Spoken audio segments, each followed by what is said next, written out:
அரசியல் அரங்கத்திற்கு வணக்கம். வணக்கம். இன்றைய தினம் பல்வேறு செய்திகள் வந்திருக்கு. அதில் முக்கியமான சில செய்தியை மட்டும் பார்ப்போம். கரூர் விவகாரம் தொடர்பாக திமுக வழக்கு ஒன்று தொடர்ந்துருந்தாங்க. அதற்கான விசாரணை இன்னைக்கு வந்துச்சு. அதோட விவகாரம் என்ன, அது என்ன நடந்திருக்கு இன்னைக்கு? ஆதவர்ஜுனா அவர்கள் வந்து ஒரு வாரத்துக்கு முன்னாடி பேசும்போது கரூர் வழக்கில் ஒரு பழி தீர்க்க வேண்டியது இருக்கு அப்படின்னு சொல்லி மேடையில் பேசுறாரு. கரூரில் காவல்துறை தான் இதை நிகழ்ச்சி அப்படின்னு சொல்லி அவர் சொல்றாரு. இந்த வழக்கு சிபிஐ விசாரணையிலையும் உச்சநீதிமன்றத்துடைய நேரடி கட்டுப்பாட்டிலையும் கண்காணிப்பிலும் இருக்கிறது. இந்த வழக்கில் யார் குற்றவாளி அப்படிங்கிறது இன்னும் உறுதி செய்யப்படலை. சிபிஐ அதுக்கான ஆதாரங்களை சேகரித்து கொண்டிருக்காங்க. நம்ம தரப்பில் ஒன்று சொல்கிறோம், தாவேக தரப்பில் ஒன்று சொல்கிறாங்க, திமுக தரப்பில் ஒன்று சொல்கிறான்னு வச்சுக்கோங்களேன். சிபிஐ விசாரித்து தான் இதோடைய இறுதி முடிவை சொல்லணும். அதான் இப்போ சரி. ஆனால் அதுக்கு முன்னாடியே ஒரு ஆளும் கட்சியாக இருப்பதனாலே, அமைச்சராக இருப்பதனாலேயே இவர் வந்து காவல்துறையை திட்டமிட்டு சொல்கிறாரு. அப்போ இது வந்து சாட்சிகளை கலைப்பதற்காகவோ, இப்போ அதிகாரத்துக்கு ஒருத்தர் வந்து இப்படி பழிபடும் போது அங்கே கூடிய சாட்சிகள், உண்மையான சாட்சிகள் இருப்பாங்க இல்லையா, அதாவது இறந்து போன குடும்பத்தை தாண்டிய சாட்சிகள் கிட்டத்தட்ட 221 பேர் சாட்சிகள் இருக்காங்க இந்த வழக்கில், விசாரணைக்கு உட்படுத்தப்பட்டவர்கள். அவங்க பயந்துருவாங்க. அப்போ இது சாட்சியை கலைப்பது போல உள்ளது. ஒரு அமைச்சர் பொறுப்பில் இருக்கிற ஒருத்தர் வந்து இப்படி வழக்கு விசாரணை நடந்துட்டு இருக்கும்போதே வந்து குற்றவாளி யார் அப்படிங்கிறத அவர் வந்து உறுதிப்படுத்த முடியாது. அது வந்து கிட்டத்தட்ட சாட்சியை கலைப்பதற்கு சமம். அந்த வழக்கினுடைய திசைவழி போக்கையே அது மாற்றிடும் என்ற அடிப்படையில் உச்சநீதிமன்றத்துக்கு திமுக போகுது. கரூர் விவகாரம் தொடர்பாக ஆதவர்ஜுனா பேசுவதற்கு தடை விதிக்க வேண்டும். கரூருக்கு செல்லக்கூடிய முதலமைச்சர் விஜய் அவர்கள் இந்த கரூர் விவகாரம் தொடர்பாகவும், ஏன்னா இதுக்கு முன்னாடி வந்து எதிர்கட்சி தலைவராக குற்றச்சாட்டாரு. முதலமைச்சராக போய் இப்போ கரூரில் போய் நின்றுக்கிட்டு 41 பேரை கொண்டது வந்து திமுக தான், நம்ம மேலே திமுக கொண்டுட்டு என் மேலே பழிய போட்டாங்க அப்படின்னு பேசும் பொழுது அது ஒரு பெரிய எவிடன்ஸாக மாறிடும். அது வந்து திமுக எதிரான எவிடன்ஸாகவோ இல்லை ஒரு பெரிய அலிகேஷனாக மாறிடும். அப்படி பண்ணக்கூடாது அப்படின்னு சொல்லி சொல்கிறாங்க. உச்சநீதிமன்றம் விசாரிச்சு நீங்கள் வந்து ஒரு முதலமைச்சருக்கு எதிராக இதுதான் பேசணும்னு நாங்கள் எப்படி சொல்ல முடியும்? இன்னொன்று, அவர் வந்து இந்த வழக்கில் குற்றவாளியாக கூட இல்லையே. குற்றவாளி இல்லாத ஒருத்தர் வந்து இது பேசணும் இது பேசக்கூடாதுன்னு சொல்லி ஒரு முதலமைச்சர் அவர்கள் வந்து இதை பேசுங்க அப்படிங்கிறத ஒழுங்குபடுத்த சொல்கிறீங்களா அப்படிங்கிற கேள்வியை திமுக தரப்பு வழக்கறிஞர் நோக்கி கேட்டிருக்காங்க. கேட்டுட்டு ஒரு குற்றவாளியாக இல்லாத ஒருத்தரை எப்படி நீங்கள் வந்து குற்றம் சாட்டுறீங்க அப்படிங்கிற கேள்வியும் கேட்டிருக்காங்க. அந்த அடிப்படையில் இந்த வழக்கை வந்து திமுக தரப்பு வாபஸ் வாங்கிட்டாங்க. இப்போ நம்மள்ட்ட இருக்க கேள்வி என்னென்னா, திமுக வந்து உச்சநீதிமன்றத்தில் போய் மூக்கறுபட்டிருக்கு. திமுக உச்சநீதிமன்றத்தில் போயிட்டு அடி வாங்கிட்டு திரும்பியிருக்காங்க அப்படின்னு பேசப்படுது.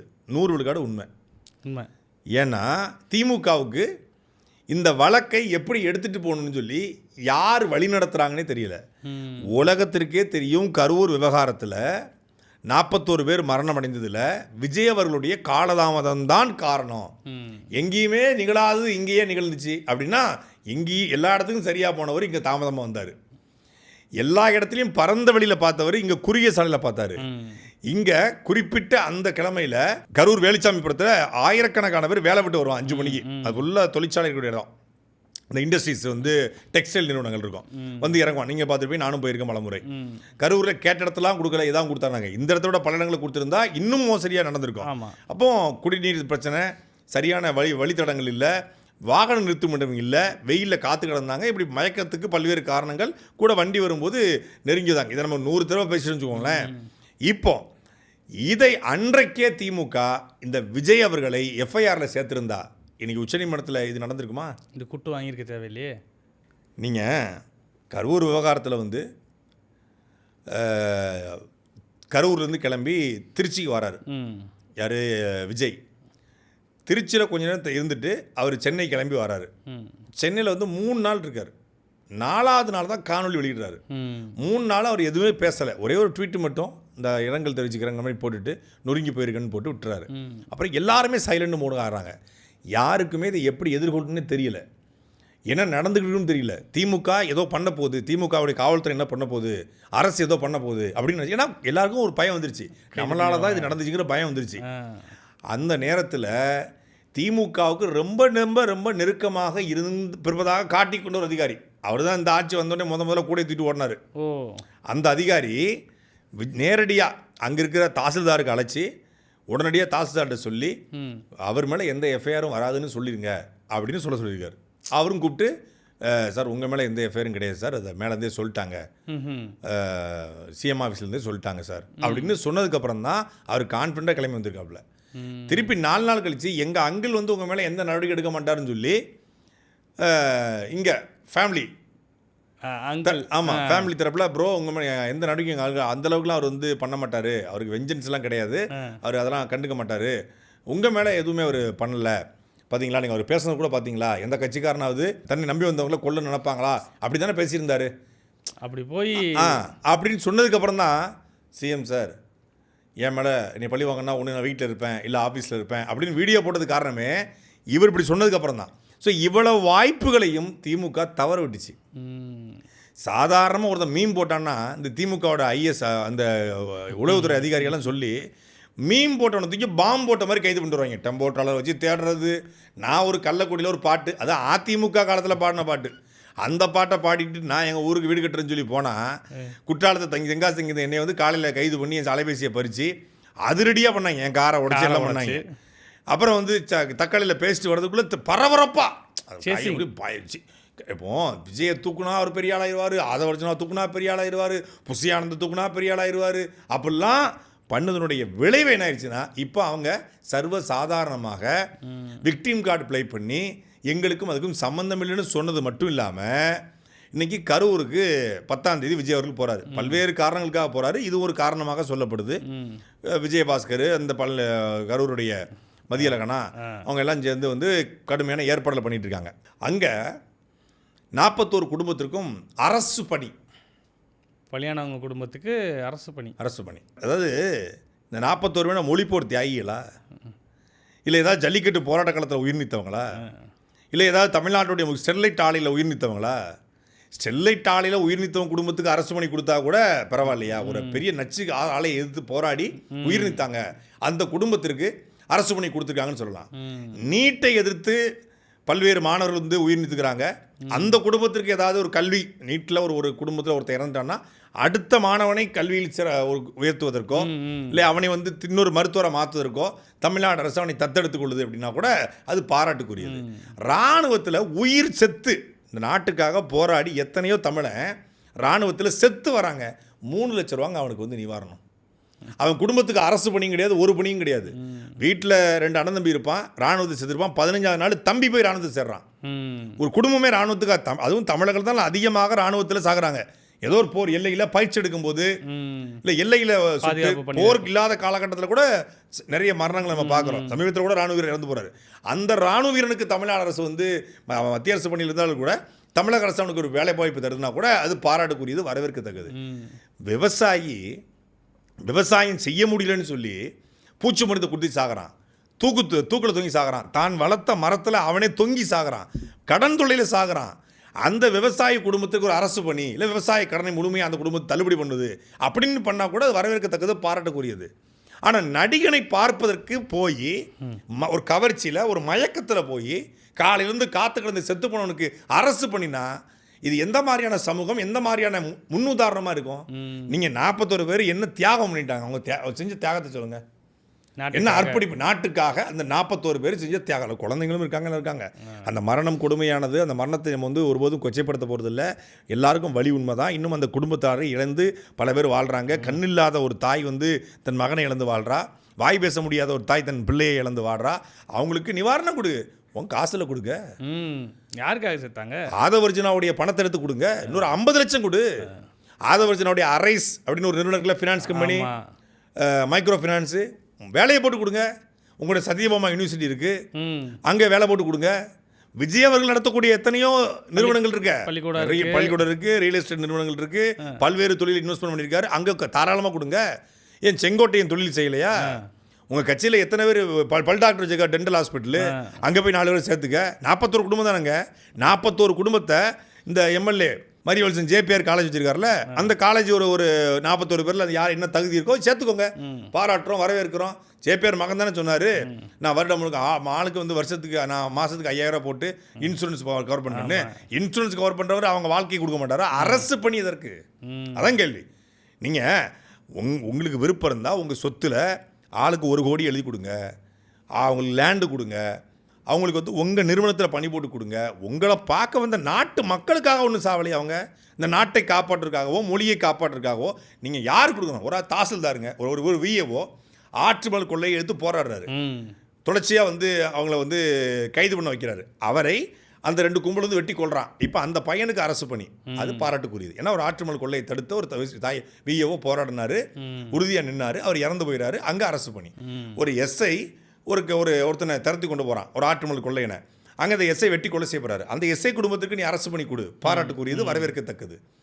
அதுபோல் வந்து ஒரு சோசியல் அவேர்னஸுக்காகவோ சோசியல் இஷ்யூஸுக்காகவோ சமூக பிரச்சனைக்காக போராடி சமூக பிரச்சனைக்காக இறந்து போகிறாங்கன்னா தாராளமாக கொடுக்கலாம். கள்ளச்சாராயம் குடிச்சு செத்து போனவனுக்கும் நடிகனை பார்க்க வந்து செத்து போனவனுக்கும் நீங்கள் வந்து அரசு பணி கொடுப்பீங்கன்னா அப்போ அந்த அரசு பணியினுடைய மதிப்பு மரியாதை ஒன்றும் பெரிய அவங்க ஒன்றும் கலெக்டர் போஸ்டிங் கொடுத்துட போகிறது இல்லை, சும்மா கிளர்க்கு அந்த மாதிரி தான் கொடுப்பாங்க. ஆனால் அதுக்கு எத்தனை பேர் தகுதியாக இருக்கான், அதுக்கு படித்து அதுக்காக காத்து கிடந்து அதுக்காக தேர்வுக்காக காத்து கிடந்து இருப்பான்ல. அப்போ அவனுடைய 41 வேலை இங்கே பறிக்கப்படுதுல்ல. உங்களுக்கு உங்களுக்காக செத்து போயிட்டாங்க, இல்லை உங்களை பார்க்க வந்து செத்து போயிட்டாங்கன்னா தாராளமாக உங்கள் நிறுவனத்தில் உங்கள் பணத்தில் கொடுங்க. எதுக்குங்க எங்கள் பணத்தை கொடுக்குறீங்க?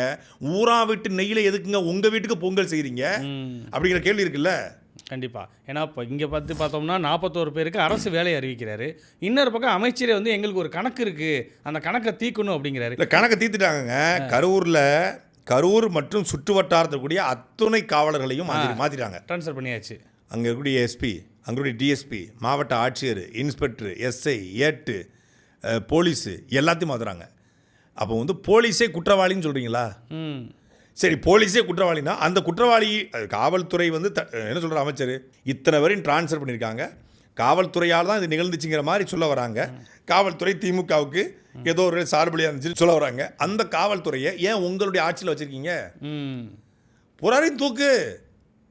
அது மட்டும் இல்லாமல் பள்ளிக்கல்வித்துறை அமைச்சர் இவர் ராஜ்மோகன் சொல்கிறாப்புல ஒரு இன்டர்வியூவில் ஃபயர்னு சொல்லி ஒரு யூடியூப் சேனல், அது ஆதவர்ஜனாவுடைய சேனல், அது அந்த சேனலில் உட்காந்து பேசிகிட்டு இருக்காப்புல. என்ன சொல்கிறாப்புலன்னா, இந்த மாதிரி நான் வந்து அமைச்சராகிறதே எனக்கு வந்து தெரியாது, முதல் நாள் இரவு கூப்பிட்டு வந்து சில ஃபார்மாலிட்டிலாம் சொன்னாங்க, சொன்னபோது கூட எனக்கு நம்ம ஒரு எம்எல்ஏ ஆகிட்டோம், நம்ம அவங்க அமைச்சராக போகிறோன்னு சொன்னாங்க. அப்புறம் வந்து பார்த்திங்கன்னா காலையில் அந்த புரோட்டோக்கால் அதை பற்றிலாம் சொன்னாங்க. எனக்கு எதுக்கு சொல்கிறாங்க, நீங்கள் தான் சார் அமைச்சர்னு சொல்லி போலீஸ் வந்து சொன்னார். அப்போ கூட நான் நம்பலை, ஏன்னா போலீஸ்காரங்கெல்லாம் சொல்கிறத நம்ப முடியாதுங்கிறாரு. எப்போதுமே போலீஸ்காரங்க சொல்கிறத நம்ப முடியாதுங்கிறாரு அமைச்சர் சொல்கிறார். ஆமாம், அமைச்சர் சொல்கிறாரு. அப்போ போலீஸ்காரங்க சொல்கிறத அமைச்சரை நம்ப மாட்டாங்களாம், பொதுமக்கள் நம்பலாமா? அப்போ போலீஸ் மேலே இந்த அமைச்சர்களுக்கும் ஆதவர்ஜினாவுக்கும் இருக்கக்கூடிய பார்வை என்ன? அப்போ நீங்களே போலீஸ்காரங்க தப்பானவங்க, போலீஸ் பொய் சொல்லும், போலீஸு கூட்டத்தில் பொதுமக்களை நசுக்கி கொள்ளும், போலீஸு கூட்டத்துக்குள்ள ஆளுங்கட்சியின் சார்பாக இருந்து எதிர்கட்சிக்கு கெட்ட பேரை உருவாக்க, எதிர்கட்சி தலைவருக்கு கெட்ட பேரை உருவாக்க, கொலை வழியை போட 41 பேரை நசுக்கி கொள்ளும் அப்படின்னா அந்த போலீஸு உங்கள் ஆட்சி காலத்திலையும் பண்ணுமா பண்ணாதா? கண்டிப்பாக. புரியுதா உங்களுக்கு? நீங்கள் போன ஆட்சியில் போலீஸ் சரியில்லை, அப்போ இந்த ஆட்சிலையும் போலீஸ் நீங்கள் வந்தோடனே சரியாயிடுச்சா? எல்லாம் திருந்திட்டாங்களா? இது வரைக்கும் வந்து தப்பான போலீஸாக இருந்தவங்க இப்போ சிங்கம் சூர்யாவாக கம்பீரம் சரத்குமாராக மாறிட்டாங்களா? அப்போ காவல்துறை மீது மக்களுக்கு இருக்க குறைந்தபட்ச மரியாதை கூட இந்த அமைச்சர் ராஜ்மோகனும் சரி ஆதவர்ஜனும் சரி அந்த மரியாதையை, அந்த நம்பிக்கையை, காவல்துறைங்கிற அந்த சிஸ்டத்தின் மீது இருக்கக்கூடிய பார்வையை முழுமையாக உடைக்கிறாங்க. காவல்துறை தவறு செய்யக்கூடிய அதிகாரிகள் இருக்காங்க, மாற்று கருத்து கிடையாது. ஆனால் ஒட்டுமொத்தமான காவல்துறையும் தங்களுக்கு எதிராக இருந்தது போல கட்டமைப்பது காவல்துறை மீது இருக்கிற கொஞ்ச நெஞ்ச மரியாதையும் மக்களுக்கு இல்லாமல் போயிடும். அப்போ இவங்க ஆட்சிக்கு எதிராக செயல்படுறாங்க அப்படின்னு தான் பார்க்க முடியுது. இப்போ அடுத்ததாக வந்து நேற்றைய தினம் அமைச்சர் கீர்த்தனா மேம் வந்து ஒரு ரீல் பண்ணி பெரிய வைரல் ஆனிச்சு இல்லையா? இன்றைக்கி வந்து அமைச்சர் நிர்மல்குமார் என்ன சொல்கிறார் அப்படின்னா, தாவைக்காவினர் யாருமே தேவையில்லாமல் ரீல்ஸ் பண்ணக்கூடாது, அரசு அலுவலகங்களில் போய் இந்த ரீல்ஸ் போடுற வேலையெல்லாம் நிப்பாட்டுங்க அப்படின்னு கண்டிப்பாக சொல்லி. உண்மையிலே நிர்மல்குமாரை பாராட்டணுங்க. அவர் ரீல்ஸ் போடுறது கிடையாது. இப்போ இவங்கன்னா ஸ்கூலுக்கு போய் ரீல்ஸ் போடணும், ஹெச்ஆர் அடிச்சுன்னா கோயிலுக்கு போய் ரீல்ஸ் பண்ணணும், இவர் டிரான்ஸ்ஃபார்மரில் ரீல்ஸ் போடணும். கம்பியை பிடிச்சவங்கன்னா என்ன வருது? கம்பியை பிடிச்சவங்கன்னா இது உயர் மின்னழுத்த கோபுரத்தில் ரீல்ஸ் போட்ட அமைச்சர் ஆய்வு கரண்ட் வருதா இல்லையான்னு தொட்டு பார்த்தேன், பண்ண முடியாது. இப்போ இவர் துறை வந்து சாக்கடிக்கிற துறை, அதனால் வந்து அவருக்கு வந்து வேணால் அதிகபட்சம் போயிட்டு ப்ரெஸ் மீட் கொடுக்கலாம் ஒழிய டிரான்ஸ்ஃபார்மரு, ஹை வோல்டேஜ் போட உயர் மின்னழுத்த கோபுரம், நெய்வேலி சுரங்கம், அனல் மின் நிலையம், அணு மின் நிலையம் உள்ளே போய் ஆய்வு பண்ணுறேன், ஆய்வுலாம் பண்ண முடியாது. ரீல்ஸ் போகிறோன்னா அங்கே போனோம்னா புகை தான் வெளியே வரும், அதெல்லாம் பண்ண முடியாது. அதனால் நமக்கு இப்படி ஒரு துறையை கொடுத்துட்டாங்க, ஆய்வும் பண்ண முடியாது, ரீல்ஸும் போட முடியாதனால இவர் என்ன பண்ணுறாருன்னா, நீங்கள் வந்து ஆய்வு பண்ணுறதுக்கு சிஎம் ஆஃபீஸ்லேயே சொல்லிட்டாங்க, ஆய்வு பண்ணக்கூடாதுன்னு சொல்லிட்டாங்க அப்படின்னு சொல்லி அவர் சொல்கிறாரு. சிஎம் ஆஃபீஸ்லேயே சொல்லி ஆய்வு பண்ணக்கூடாதுன்னு சொல்லிட்டாங்கன்னா ஒரு பக்கம் இவர் ஆய்வு பண்ணக்கூடாதுன்னு சொல்கிறாரு, தேவையில்லாமல் ஆய்வு பண்ணக்கூடாதுன்றாரு. இன்னொரு பக்கம் அவங்க ஆய்வு பண்ணுறதையே ஒரு வேலையாக வச்சுருக்காங்க. இது கிட்டத்தட்ட நேற்று நான் சொன்னது தான். இந்த வேலைக்காரனா படிக்காதவன படத்தில் டான் ஆயிடு வரல இவர் விவேக். ஆமாம், ஒன்று மேலே இங்கேயும் ஏறி இறங்கிட்டு இருப்பாப்புல. அது மாதிரி எதையாவது பண்ணணுங்க, எங்கள் எம்எல்ஏ ஆகிட்டோம், அமைச்சர் ஆகிட்டோம், என்ன பண்ணுறதுன்னு தெரியல, சரி எதையாவது பண்ணுவோம் அப்படின்னு சொல்லி பண்ணிட்டு இருக்காங்க. இன்னைக்கு ஆய்வு இவர் பண்ணக்கூடாதுங்கிறாரு. அமைச்சர் கீர்த்தனா பக்கமாக முட்டு கொடுத்துட்டு இருக்காங்க. ஆமாம், நான் வந்து அரசு பள்ளியிலே படித்த மாணவி, எனக்கு ஆங்கிலம் சரியாக பேச வராது.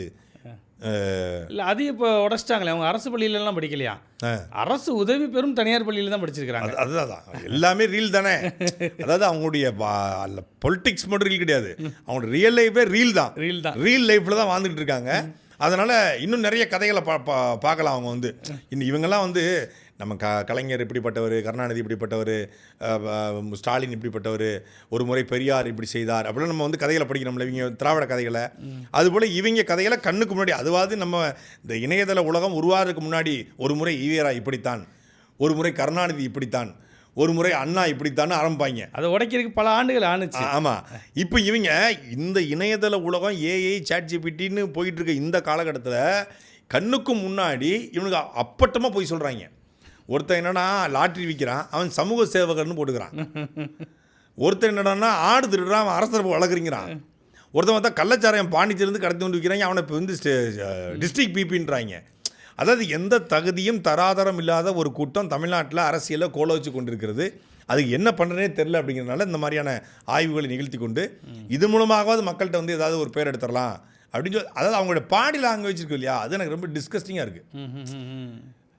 இந்த அமைச்சர்களுடைய பாடி லாங்குவேஜ், அதுவும் குறிப்பாக அந்த அமைச்சர் கீர்த்தனாவுடைய பாடி லாங்குவேஜ் இருக்குது பார்த்தீங்களா, அது ரொம்ப ஒரு தெனாவட்டா, ஒரு ஜமீன்தார் ஒரு ஜமீன்தாரிய மனநிலையில் நாங்கள்லாம் அப்படி அமைச்சர்கள் அப்படின்னு கேளுங்க, நீங்கள் கேளுங்க, நீங்கள் இப்படி இது பண்ணுங்க, நீங்கள் கேளுங்க அப்படின்னு இப்படி கையை வச்சுக்கிறதும். அது அதாவது பதவி வரும்போது பணிவு வர வேண்டும் அப்படின்னு எம்ஜிஆர் பாடுறாரு.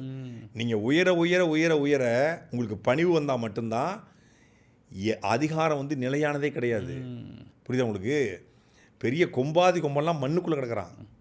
எவ்வளோ பெரிய மனுஷி ஜெயலலிதா கடைசி காலகட்டத்தில் 70 நாள் என்ன நடத்தி யாருன்னு தெரியுமா? பல ஆயிரம் கோடிகளுக்கு அதிபதி. எங்கே போச்சு? யார் அனுபவிச்சுக்கிட்டு இருக்கா? எங்க எத்தனை கோடிங்க கொடநாடு எஸ்டேட்டு, எத்தனை கோடி. நீங்கள் அந்த இடத்துல ஒரு ஒரு ஏக்கரில் ஒரு சென்ட் வாங்க முடியுமா உங்களால்? என்னால் வாங்க முடியாது. வேதா நிலையம் எவ்வளோ பேர் நிற்பாங்க போய தோட்டத்தில்.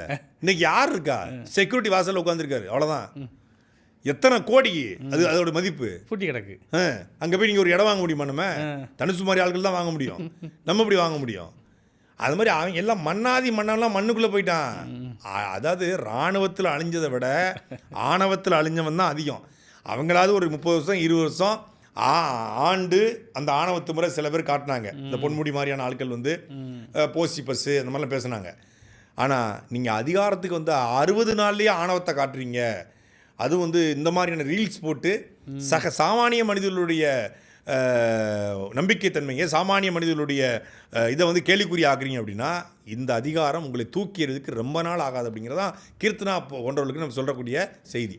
இப்போ ரீல்ஸ்ன்னு தான் அடுத்த செய்தி ஞாபகத்து வருது. என்ன அப்படின்னா, நாங்கள் ஆட்சிக்கு வந்ததுக்கப்புறம் கனிம வள கொள்ளையெல்லாம் நாங்கள் தடுத்து நிறுத்திட்டோம், கல்குவாரியெல்லாம் மூடிட்டோம் அப்படிங்கிறாங்க. ட்ரோனு எல்லாமே வச்சு நாங்கள் ட்ரோன் வச்சு வீடியோலாம் போட்டாங்க இல்லையா. ஆனால் இன்றைக்கும் புளியரை செக் போஸ்ட்டில் பல வாகனங்கள் கடந்து போயிட்டுருக்கு அப்படிங்கிற செய்தி வந்துட்டு இருக்குது. கேரளாவை சேர்ந்த மாத்ருபூமி அப்படின்னு சொல்லி ஒரு நியூஸ் சேனல். அந்த நியூஸ் சேனல் வந்து புளியரை செக் போஸ்ட்டில் அவங்களுடைய ரிப்போர்ட்டரை அனுப்பிச்சுட்டு ஒரு ஆய்வு மேற்கொள்கிறாங்க, ஒரு காணொலி எடுக்கிறாங்க. பார்டரில் என்னென்னா, தமிழ்நாட்டிலிருந்து கேரளாவுக்கு செல்லக்கூடிய லாரிகளுக்கு ஒரு லாரிக்கு 400 ரூபாய் வசூலிக்கப்படுகிறது அப்படிங்கிற இது இருக்குது.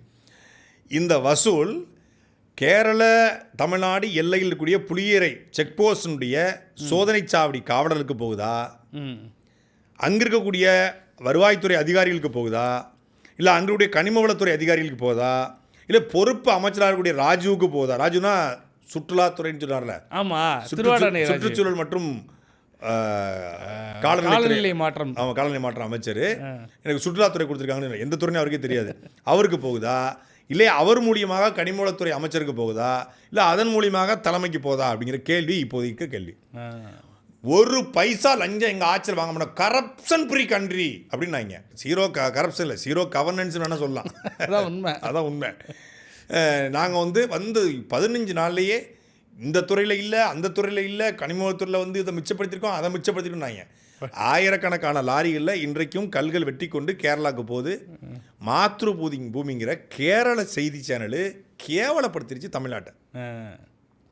என்னையா ஒரு டோல்கேட்டில் உட்காந்து 400 ரூபா ஒரு லாரிக்கு வசூலை போட்டுட்டு இருக்காங்க. ஒரு நாளைக்கு 400 ரூபா, ஒரு நாளைக்கு கிட்டத்தட்ட 1000 லாரி போகுது. நான் சொல்கிறது சும்மா சாதாரணமாக 1000 லாரி 3000 வரைக்கும் கூட போகுது. 1000 லாரி தான் ஒரு நாளைக்கு 4 லட்சம் ரூபா.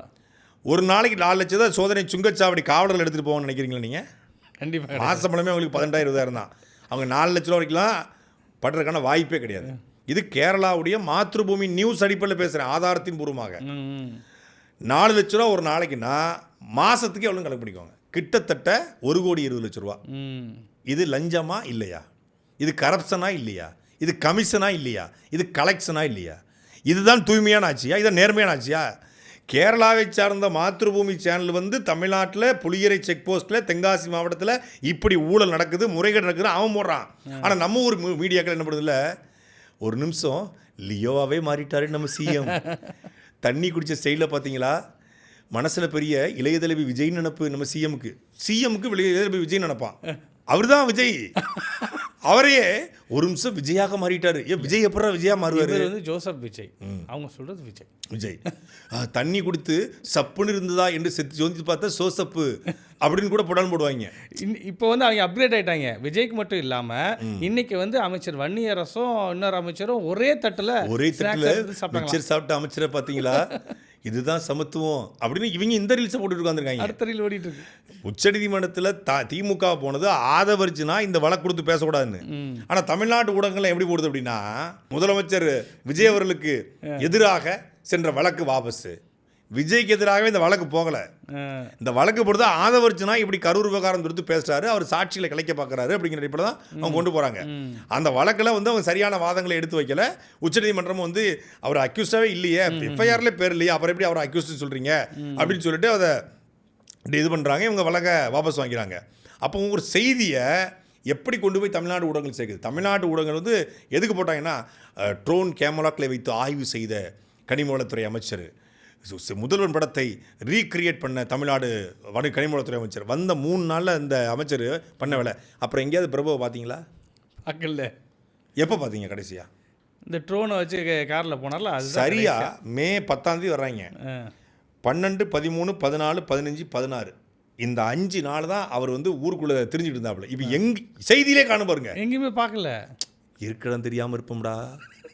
இப்போ சரத்து வெளியே வராப்புல, தம்பி ரமேஷ் வெளியே வராப்புல, சகோதரர் ராஜ்மோகன் வெளியே வராரு, செங்கோட்டையும் தினமும் வராரு, நிர்மல்குமார் வராப்புல, அப்புறம் இந்த பல்லவி கூட எம்எல்ஏ கூட அங்கே வந்து போகிறாங்க, குழந்தைய தூக்கிட்டு போயிட்டே இருக்காங்க, அதனால வராங்க. ஆமாம், அவங்க கூட வராங்க.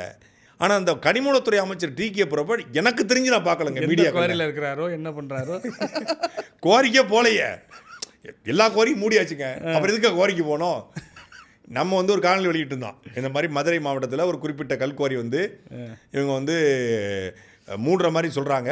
திருப்பி வந்து தாவேக்கார இணைஞ்ச உடனே வந்து அந்த குவாரி திறக்கப்படுச்சு. இல்லை அந்த குவாரி மூடியாச்சு, இது அவதூறு அப்படின்னாங்க. இப்போ வரைக்கும் அந்த குவாரி செயல்பட்டு இருக்கு, ஓடிட்டு இருக்கு. அதாவது என்னைக்கு நம்ம வீடியோ போட்ட மறுநாள் அந்த குவாரியை வந்து இவன் வீடியோ போட்டானோடனே குவாரியை வெளிக்கட்டை மட்டும் மூடிருக்காங்க. மூடிட்டு ஏற்கனவே கல் எடுத்து சும்மா கிடக்கும்ல, அந்த இடத்துல போய் ரீல்ஸு பாருங்க, எதுவுமே செயல்படலை. அந்த குவாரியில் வேலை பார்த்துருப்பாங்களே, அவன் 4 பேர் நிப்பாட்டி சாட்டை துறைமுகன் சொல்வது போய், நாங்கள் அப்படியெல்லாம் வந்து குவாரி நடத்தவில்லை, இந்த குவாரி மூடப்பட்டது அப்படின்னு குவாரியில் வேலை பார்க்குற வச்சு வீட்டு எடுக்கிறான். யாரா தாவே கேட்குறேன், முட்டை மோடதுன்னு நம்ம அங்கே ஸ்பை போட்டு வச்சுருக்கிறோம். எத்தனை லாரி போய்கிட்டு இருக்கு, எங்கெங்கே வெட்டிட்டு இருக்கான். ஆதாரப்பூர்வமாக மதுரை உயர்நீதிமன்ற கிளையில் ஒரு வழக்கு போட போகிறோம். கணக்கு எடுத்துட்டு இருக்கோம். எத்தனை லாரி போயிருக்கு இந்த 1 மந்த்தில் அப்படிங்கிறத ஃபுல் வீடியோ ஃபுட்டேஜோட அந்த பர்டிகுலர் மதுரையில் இருக்கக்கூடிய குவாரியில் வழக்கு சொல்கிறதுக்கு வழக்கறிஞர்கிட்ட எல்லா ஆவணையும் கொடுத்தாச்சு.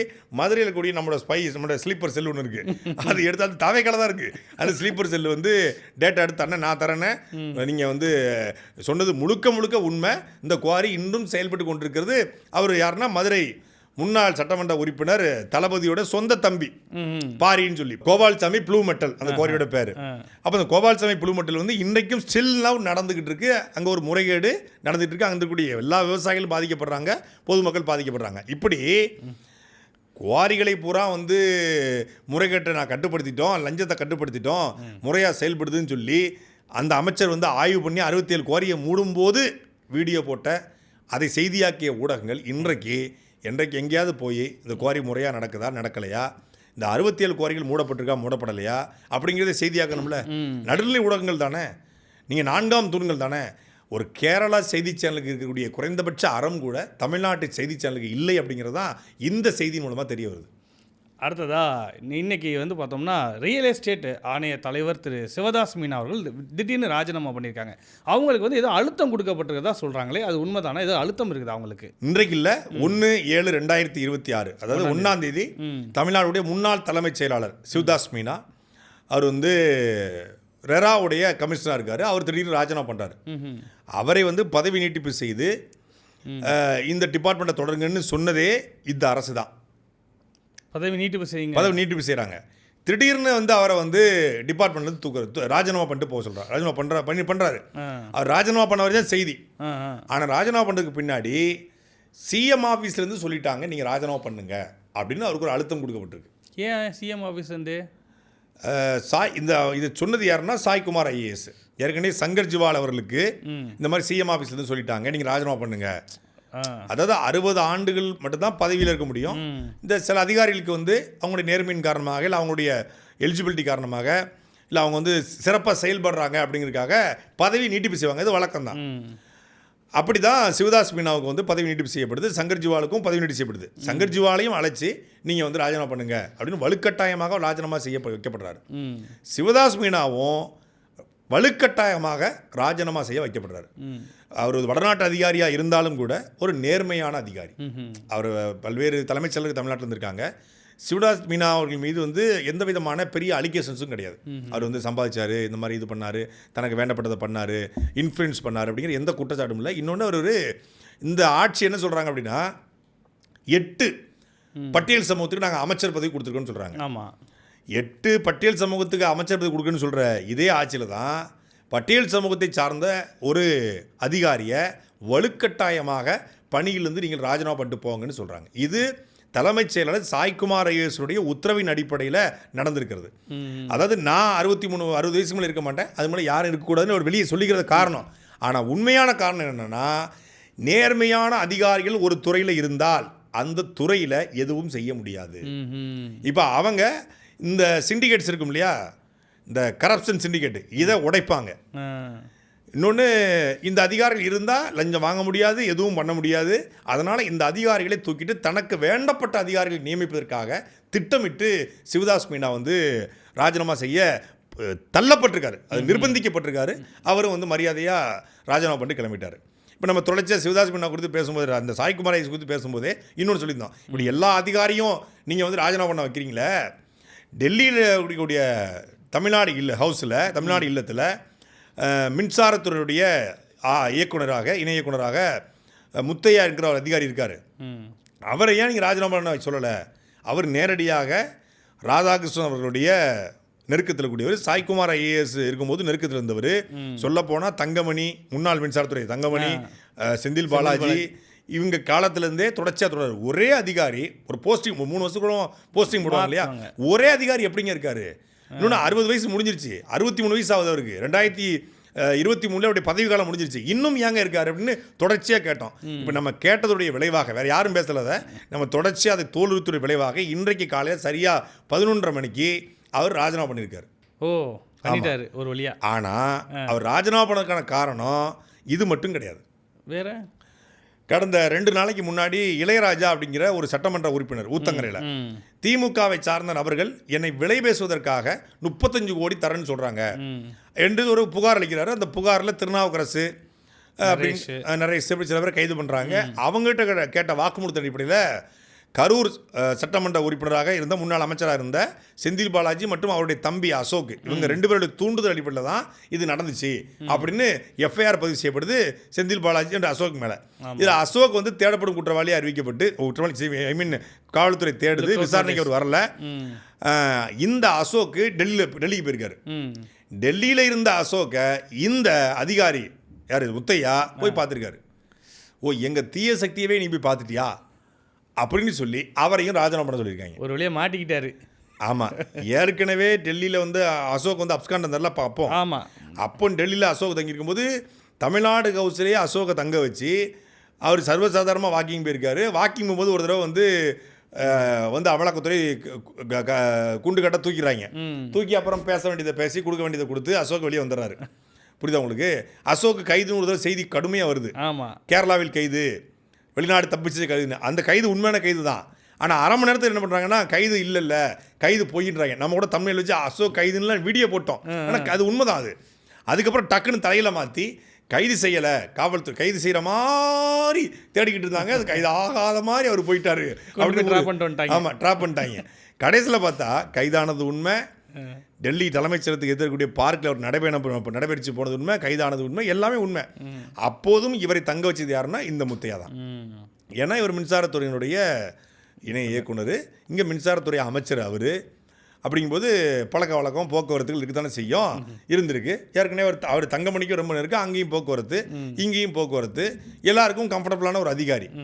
இப்போ அசோக்குமார் டெல்லிக்கு போயிருக்கும்போது போய் பார்த்துருக்காரு. எந்த அடிப்படையில் பார்த்தீங்க? எவ்வளோ பஞ்சாயத்து ஓடிட்டு இருக்கு, அங்கே போய் பார்த்துருக்கீங்கிறது தெரிஞ்ச உடனே நம்ம மாட்டிக்க கூடாது அப்படிங்கிறதுக்காக, பழசெல்லாம் வெளியே வந்துடக்கூடாதுங்கிறதுக்காக, தற்காப்புக்காக ராஜினாமா பண்ணிவிட்டு எஸ்கேப் ஆகியிருக்காரு. இதெல்லாம் தாண்டி இதே டெல்லி தமிழ்நாடு ஹவுஸில் இந்த மகேஷ்ங்கிற கணேஷ்னு ஒரு கேட்டு சொல்லியிருந்தாங்க. மாதம்பட்டி ரங்கராஜை கொண்டு போய் டெல்லி கேண்டீனுக்கு வந்து போட்டவர். கேண்டீனுக்கான எல்லா கிரைட்டீரியா இருக்கக்கூடிய உண்மையான கேண்டீன் நடத்தக்கூடிய உணவக உரிமையாளர்கள் இருக்காங்க. அவங்களெல்லாம் புறந்தள்ளிட்டு மாதம்பட்டி ரங்கராஜை வந்து புரிஞ்சிருச்சு. ஆமாம், அந்த இதில் வந்து மாதம்பட்டி ரங்கராஜை கொண்டு போய் அவரை வந்து போகிறாரு. இப்போ மாதம்பட்டி ரங்கராஜ் அங்கே போட்டதுக்கு பிறகு போட்டார் இல்லையா, அதுக்கு பிறகு வந்து பல்வேறு அலிகேஷன்ஸ் வருது. இவருடைய படிப்பு தகுதி, கல்வி தகுதி கேள்விக்குறியாக்கப்படுது. என்னென்னா என்னையா படிச்சிருக்கேன்னு கேட்டால், டெல்லியில் வந்து நான் ஒரு டிப்ளமா படித்தேன்னு சொல்லி மதுரை காமராஜர் யூனிவர்சிட்டியில் அந்த சர்டிஃபிகேட்டை காட்டி மதுரை காமராஜர் யூனிவர்சிட்டியில் ஒரு சர்டிஃபிகேட் வாங்கியிருக்காரு. ஃபஸ்ட்டு சர்டிஃபிகேட்டே ஃபேக்கு. இப்போ அந்த சர்டிஃபிகேட்டே ஃபேக்குன்னு சொல்லி டெல்லியில் கூடிய அந்த இன்ஸ்டியூட் சொல்லிச்சு, இது எங்கள் இன்ஸ்டியூட்டில் படிக்கலை அப்படின்னு. என்னையா படிச்சிருக்குன்னு பார்த்தா டிப்ளமோ இன் முட்டை பொரியல் மேனேஜ்மெண்ட், ஃபெல்லோஷிப் இன் கீரை பொரியல் மேனேஜ்மெண்ட் அப்படிங்கிற மாதிரி முட்டை பொரியல், கீரை பொரியல், பார்பிக்யூ, தந்தூரி, இதுதாங்க நான் படிச்சிருக்கேன். அவர் வந்து டெல்லி ஒட்டுமொத்தமான கிச்சன் இருக்கு இல்லையா, தமிழ்நாடு ஹவுஸோட கிச்சன் அவருடைய கட்டுப்பாடு தான் இருக்குது. அவர் ஒரு மேலாளர் மாதிரி. அவருக்கு ஒரு படிப்பு தகுதின்னு ஒன்று இருக்கணும்ல. கண்டிப்பாக. அவர் வந்து செய்தி தொடர்பு துறையில் ஏற்கனவே படி செஞ்சிருக்காரு. ஒரு 8ஆப்பு கூட தாண்டலை. 8ஆப்பு கூட தாண்டாமல் முழுக்க போலியான ஆவணங்களை கொடுத்து கிட்டத்தட்ட 15 ஆண்டு காலமாக பணியிலிருந்து தெரிய வந்திருக்கிறது. அந்த அடிப்படையில் இதெல்லாம் வெளியே வந்துருங்கிறதுக்காக தான் அவர் வந்து விஆர்எஸ் கொடுக்காப்ல. விஆர்எஸ் நாட் ராஜினாமா, விஆர்எஸ் கொடுத்துட்டு பணி வேணாம், விருப்ப பணி ஓய்வு கொடுத்து போகிறாப்புல. இப்போ டெல்லியில் இருக்கக்கூடிய அதிகாரி, டெல்லி தமிழ்நாடு ஹவுஸினுடைய இன்சார்ஜ் ஆசிஷ் குமார் ஐஏஎஸ், அவர் என்ன பண்ணுறாருன்னா, இல்லை நீ திருப்பி வா, நீ திருப்பி வந்து ஜாயின் பண்ணு, உன் சேவை ஒட்டுமொத்தமான தமிழ்நாடு இல்லத்துக்கும் தேவை. உன்னை விட்டால் உன்னை போல பார்பிக்யூ சிக்கன் போடுவதற்கும், உன்னை போல முட்டை பொரியல் பொரிப்பதற்கும், உன்னை போல உருளைக்கிழங்கு சிப்ஸ் செய்வதற்கும் ஆள் கிடையாது என்று. அதெல்லாம் உங்களுக்கு புரிஞ்சுக்கோங்க. உணவு மட்டும் கிடையாது, அது செய்வதற்கு ஆள் கிடையாதுன்னு சொல்லி நியாயமான அதிகாரியாக கூடிய ஆசிஷ் குமார் வந்து அவரை அழைச்சிருக்காரு. அவரும் ஜாயின் பண்ணலாமா திருப்பி அப்படிங்கிற ஆலோசனை. இதில் என்ன பெரிய குடும்பம்னா, டெல்லி தமிழ்நாடு ஹவுஸில் வந்து இப்போ நம்ம நேற்று காலையில் சரியாக ஒரு 12 ஹாலுக்கு ஜனநாயகன் படத்துடைய ப்ரொடியூசர், அம்மன் படத்தோட வில்லன் மாதிரி இருப்பாப்லையா, அவர் பேர் வெங்கட் கே நாராயணன். அவர் வந்து கர்நாடகா கிடையாது, ஆந்திரா. அவர் பாக்ஸர் சும்மா பார்த்துட்டு போகிறாரு அப்படிங்கிற மாதிரி. அவர் கர்நாடகா கிடையாது, ஆந்திராக்காரர் அப்படின்னு சொல்லி நிர்மல்குமார் சொன்னாப்ல. அந்த ஆந்திராக்காரர் வெங்கட் நாராயணன் தமிழ்நாட்டுடைய பிரதிநிதி, ரெப்ரசன்டேட்டிவ் தமிழ்நாடு, அவன் டெல்லி பிரதிநிதி. அவர் பதவி இருக்கிறாப்ல, 12 காலுக்கு பதவி இருக்கிறார். நேற்று பதவி இருக்கிறாப்ல. அவர் பதவியேற்ற பிறகு தான் தெரியுது, அவரை டெல்லி பிரதிநிதியாக ஆக்குனது தமிழ்நாடு முதலமைச்சர் விஷ்ணு ரெட்டி, இந்த ஜானூர் ஆரோக்கியசாமி, இந்த கும்பல் வச்சுக்கோங்களேன், சோகால்டு கும்பல். ஆனால் அண்ணன் நீங்கள் இங்கே வாங்கினே ஏமி காவாலிக்கா நேனு செப்பண்டி இக்கடரா ரேப்புகரா சூசுண்டி பாபு அப்படின்னு சொல்லி அவரை சொன்னது யாருன்னா இந்த மாதம்பட்டி ரங்கராஜ். மாதம்பட்டி ரங்கராஜ் அவ்வளோ பெரிய ஆளா அப்படின்னு ஒரு கேள்வி இருக்குல்ல. தமிழ்நாட்டுக்குள்ளே ஏதாவது ஒரு முக்கியமான பொறுப்புக்கு வரலாம் அப்படின்னு சொல்லி தான் வெங்கட் நாராயண ஒரு விருப்பம். அதாவது குறிப்பாக தமிழ்நாடு திரைப்பட கல்லூரி ஒன்று பெருசாக தொடங்கி அந்த திரைப்பட வாரிய தலைவராக வரலாம். திரைப்பட கல்லூரியுடைய இப்போ எம்ஜிஆர் திரைப்பட கல்லூரிக்கு அதுபோல் பெருசாக ஒன்று தொடங்குறாங்களாம், பிளான் இருக்குது. அதுக்கு ஒரு வாரிய தலைவராக வரணும். ஏன்னா சினிமா அதுக்கு போகும்போது யாரும் கேள்வி எழுப்ப மாட்டாங்க அப்படின்னு தான் அவரோட பிளான். அண்ணே தமிழ்நாட்டுக்குள்ளே நீங்கள் முடங்கிடக்கூடாது. அண்ணாவுக்கு என்ன சொல்லுவாங்க? அண்ணையா நீங்கள் வந்து தமிழ்நாட்டுக்குள்ளே முடங்கிடக்கூடாது. உங்களுடைய சேவையிலோ டெல்லியிலோ தேவையிலோ அப்படின்னு சொன்ன உடனே எது சொல்கிறீங்க? இப்போ நீங்கள் வந்து பிரதமரை பார்க்க சிஎம் போகிறாரு. ஜான் ஆரோக்கியசாமியும் விஷ்ணு ரெட்டியும் உள்ளே போகிறாங்க. ஆனால் உள்ள அனுமதி இல்லை. அரசியல் ஆலோசகர்கள்லாம் உள்ள அனுமதிக்க முடியாது அப்படின்னு சொல்லிடுறாங்க. சிஎம் மட்டும் தான் உள்ளே போகிறாப்புல தனியாக பார்த்துருப்பீங்க நீங்கள். ஆமாம், எஸ்பி தள்ளி விட்டாங்க. ஆமாம், வேறு யாரும் இல்லைன்ட்டாங்க. ஆனால் டெல்லி பிரதிநிதியாக இருந்தால் உள்ளே போகலாம், கூட போகலாம். பிரதமரை பார்க்கறதுக்கு போகலாம். சிஎம்ஏ போகலாம் கூட டெல்லி பிரதிநிதி இவர் போய் பார்க்கலாம். ஸோ முக்கியமான அஜெண்டாக்களை பார்ப்பது அமித்ஷாவை பார்க்கலாம், மத்திய அமைச்சர்களை பார்க்கலாம். இவ்வளோ ஒரு பெரிய பவர்ஃபுல் போஸ்டிங்கு, 5 வருஷம் இருக்குது, நமக்கு என்ன வேணாலும் பண்ணிக்கலானே அப்படின்னு சொல்லித்தான் அவர் சொன்ன ஐடியா அங்கே தான் பிறந்திருக்கு. அந்த ஐடியா அடிப்படையில் தான் அந்த மாதம்பட்டி ரெங்கராஜுலு சொன்ன அடிப்படையில் இந்த வெங்கட்ராமலு அங்கே டெல்லியிலோ போய் செட்டில்டு. அதுதான் நடந்திருக்கு. பல்வேறு செய்திகள் குறித்து பேசணும். மீண்டும் நாளை அரசியல் நிகழ்ச்சி சந்திப்போம். நன்றி. நன்றிலோ. சாட்டை எடுத்து நாட்டை திருத்து.